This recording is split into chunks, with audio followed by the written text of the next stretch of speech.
This is John Lucas. I wanted to do a video on how I put ornament hangers on and how I make ornament hangers. I've tried a lot over the years. Of course, early on we all tried these eye hooks. It was hard to find them in small sizes, and the bigger ones were just kind of ugly. When you get smaller ones like this, there's just not enough tooth there to really hold very well.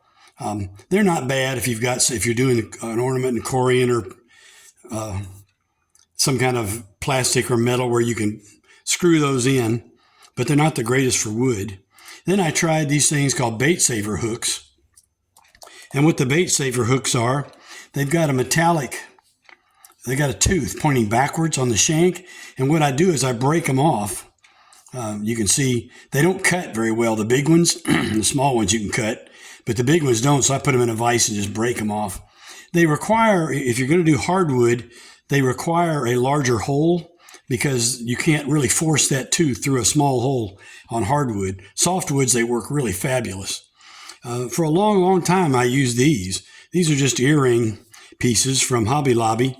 And of course, I straightened them out and I cut them off to the length I wanted. And they had these little decorative pieces on there, which look pretty nice. And you can buy a lot of cool little decorative pieces to put on there, little cups and all kinds of things if you really want to try those. I started using these pieces. I don't remember what they're called now. They're also in the jewelry section. What I like to do now is I buy these long ones. I get a package of 100, they're just dirt cheap, and I cut them in half. I cut the loop off of one, then I form a loop myself with my little pliers. So I get 200 for just like $1 or $2. Really inexpensive.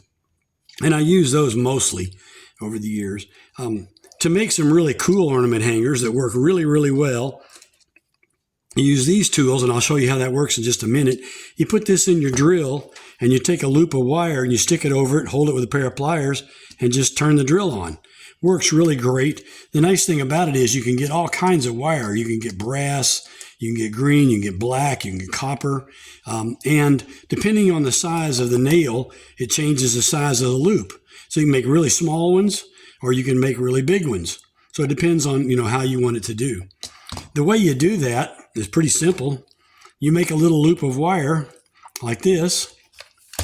You hook it over this tool and you turn it on.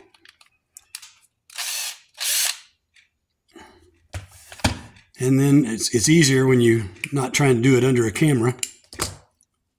But there it is. And you cut this off, you bend them however you want to do to make your loop. It's a really good way to make ornament hangers. And you can sit there in 15 minutes and make 100 of those things if you already cut your lengths of wire.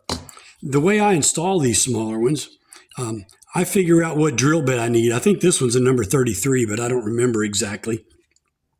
But you find a drill bit that's just a hair bigger. I always test fit because sometimes they don't fit like you think they will. Sometimes you get a burr on the end when you cut them off.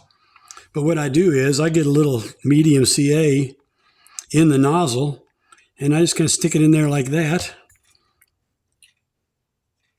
Push it in, wipe off any CA and let it dry. It makes a great little ornament hanger. So that's my ornament hanger demo, short and quick. If anybody has any questions, you can always email me. I need to start learning how to put my email on the end of these videos.